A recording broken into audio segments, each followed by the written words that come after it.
ایک روز ایک فرشتہ ایک عورت کے پاس آیا اور ان سے کہنے لگا کہ اللہ تعالیٰ آپ کو بیٹے کی نعمت سے نوازنا چاہتے ہیں۔ تو اس خاتون نے جواب دیا کہ میں تو کنواری ہوں، مجھے تو آج تک کسی مرد نے نہیں چھوا، یہ کیسے ہو سکتا ہے کہ میں حاملہ ہو جاؤں؟ وہ عورت کون تھی؟ وہ عورت حضرت مریم تھی۔ حضرت مریم کی والدہ کا نام حنا اور والد کا نام عمران تھا۔ حضرت سلیمان کے قبیلے سے تھے حضرت عمران، اور داؤد علیہ السلام کے قبیلے سے حضرت حنا تھی۔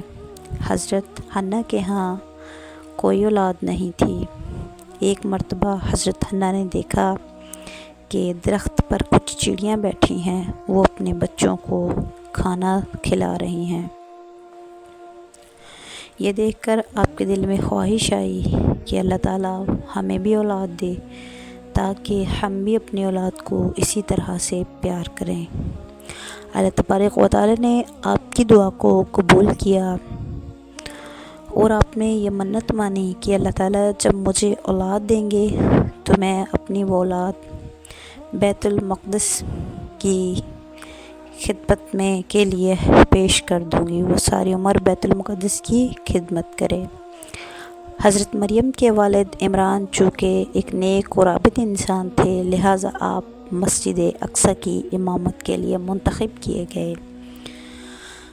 حضرت حنا ایک نیک خاتون تھی، اللہ تعالیٰ نے آپ کی دعا کو قبول کیا اور آپ کی خواہش بیٹے کی تھی، مگر ہوتا وہی ہے جو اللہ تعالیٰ کو منظور ہو۔ اللہ تعالیٰ نے حضرت حنا کو ایک بیٹی عطا کی۔ چونکہ آپ کو بیت المقدس کی خدمت میں حاضر کے لیے پیش کیا گیا تھا، لہٰذا آپ کا نام مریم رکھا گیا۔ حضرت مریم آپ کی پیدائش سے قبل آپ کے والد کا انتقال ہو گیا۔ اس کے بعد حضرت حنا نے آپ کو ایک کپڑے میں لپیٹا اور بیت المقدس کے مجاورین کی خدمت میں پیش کیا۔ تو ہر کوئی یہ چاہتا تھا کہ حضرت مریم کی پرورش ہم کریں، ہم اس کے زیادہ حقدار ہیں، یہ ہمارے حصے میں آئے۔ اس پر وہاں کے مجاورین نے یہ فیصلہ کیا کہ پانی جن کلموں سے وہ تورات لکھ رہے ہیں ان کلموں کو وہ پانی میں بہائیں گے۔ جس کا قلم پانی کے بہاؤ کے الٹی طرف چلا گیا تو حضرت مریم کی کفالت کا ذمہ بھی وہی اٹھائے گا۔ اس مقابلے میں حضرت زکریا بھی شامل تھے۔ تو حضرت زکریا علیہ السلام نے جب اپنا قلم پانی میں پھینکا تو ان کا قلم پانی کے الٹی جانب چلنا شروع ہو گیا۔ اس طرح آپ کو حضرت مریم کی کفالت کا ذمہ ملا۔ حضرت زکریا کی بیوی چونکہ رشتے میں آپ کی خالہ تھی، لہٰذا ایک خالہ سے زیادہ پیار آپ کو اور کوئی نہیں کر سکتا تھا۔ تو آپ کی خالہ نے آپ کو اپنی جی جان سے بڑھ کر پیار دیا۔ دوستو، کہا جیسے جیسے وہ پروان چڑھتی گئیں، حضرت مریم کا یہ معجزہ تھا کہ بے موسم پھل ان کے حجرے میں ہر وقت ہوتے۔ جب حضرت زکریا دیکھتے کہ گرمی کے پھل سردی میں اور سردی کے پھل گرمی میں، تو وہ حضرت مریم سے پوچھتے کہ مریم، یہ کیا ماجرا ہے کہ تمہارے پاس اللہ تعالیٰ کی خاص رحمت ہے، تمہارے اوپر اللہ تعالیٰ کا خاص کرم ہے، اللہ تعالیٰ نے تمہیں یہ نعمتیں عطا کی ہوئی ہیں۔ تو حضرت مریم کہتی، میں تو اللہ تعالیٰ کی ایک ناچیز سے بندی ہوں، یہ اللہ تعالیٰ کا خاص کرم ہے۔ چونکہ جس انسان کو بیت المقدس کی خدمت کے لیے پیش کیا جائے، وہ نہ تو ساری عمر شادی کر سکتا ہے، نہ وہ کسی کو اپنا سکتا، وہ صرف اور صرف خدا کی عبادت کے لیے خود کو پیش رکھ سکتا ہے۔ اسی لیے حضرت مریم کی شادی بھی نہیں ہوئی، تو وہ اپنی عبادت میں مشغول رہتی، اپنا زیادہ تر وقت عبادت میں گزارتی، زاہد و متقی خاتون تھیں۔ ایک روز انسانی شکل میں حضرت جبرائیل علیہ السلام آپ کے پاس تشریف لائے۔ جب وہ آپ کے حجرہ میں آئے تو آپ ان کو دیکھ کر گھبرا گئیں، چونکہ وہ انسانی شکل میں تھے۔ تو انہوں نے حضرت جبرائیل سے کہا کہ اگر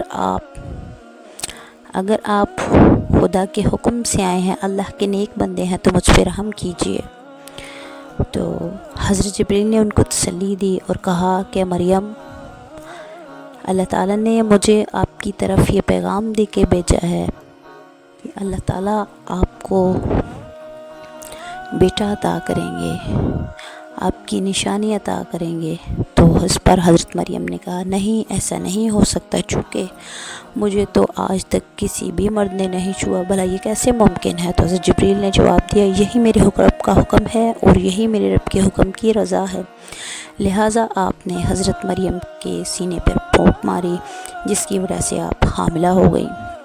جب آپ حاملہ ہو گئیں تو لوگوں نے طرح طرح کے سوال کرنا شروع کر دیے، آپ پر بد کرداری کا الزام لگا۔ لہٰذا آپ نے بیت المقدس کو چھوڑا اور کہیں اور جا کے پناہ اختیار کی۔ وہاں آپ اکیلی رہتی تھی اور اللہ تعالیٰ کی عبادت میں مصروف و مشغول تھی۔ دن گزرتے گئے، جیسے ایک روز آپ کو درد ذیاء لگی تو آپ ایک درخت کے سہارے بیٹھ گئیں۔ جب آپ اس درخت کے سہارے بیٹھ گئیں تو آپ بہت زیادہ تکلیف میں مبتلا تھی۔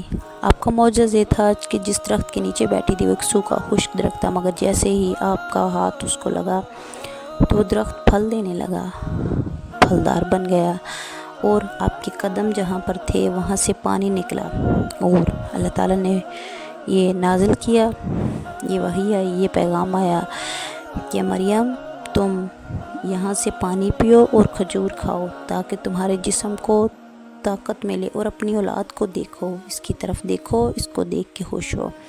چنانچہ حضرت مریم نے وہ پھل کھائے، پانی پیا اور اپنے بچے کی طرف دیکھنے لگی۔ اپنے بچے کو لے کر جب آپ بنی اسرائیل میں پہنچی تو وہاں کے لوگ آپ پر بہت غصہ کرنے لگے۔ وہ کہنے لگے یہ بچہ کس کا ہے، کہاں سے آیا ہے، طرح طرح کے سوال کرنے لگے۔ تو اس پر حضرت مریم نے کہا کہ یہ بچہ آپ کو خود بول کر بتائے گا، آپ کے تمام سوالوں کے جواب دے گا۔ تو وہ لوگ حیران بھی ہوئے، پریشان بھی ہوئے، کچھ نہ مانے۔ تو اللہ تعالیٰ بارک و تعالیٰ کے حکم سے حضرت عیسیٰ آپ کی گود میں بول پڑے اور انہوں نے کہا کہ مجھے اللہ تعالیٰ نے آپ کی طرف ایک نبی پیغمبر بنا کر بھیجا ہے، میں آپ کے لیے اللہ کی طرف سے ایک مخصوص پیغام لے کے آیا ہوں۔ اللہ تعالیٰ نے مجھے مبعوث فرمایا ہے آپ پر تاکہ میں لوگوں کی ہدایت و رہنمائی خدا کے حکم کے مطابق کروں۔ لہٰذا میری ماں پر الزام تراشی مت کیجیے، کیونکہ میں اللہ کی طرف سے بھیجا گیا ایک خوبصورت تحفہ ہوں۔ ناظرین، اسی طرح حضرت عیسیٰ حضرت مریم کی گود میں پلنے لگے، اور جو آپ کے خلاف تھے منکرین، ان کی بھی زبانیں بند ہوتی چلی گئیں۔ اگر آپ کو ہمارا یہ واقعہ پسند آئے تو ہمارے چینل کو لائک، شیئر اور سبسکرائب کرنا مت بھولیے تاکہ آنے والی مزید نئی ویڈیوز آپ تک پہنچ سکیں۔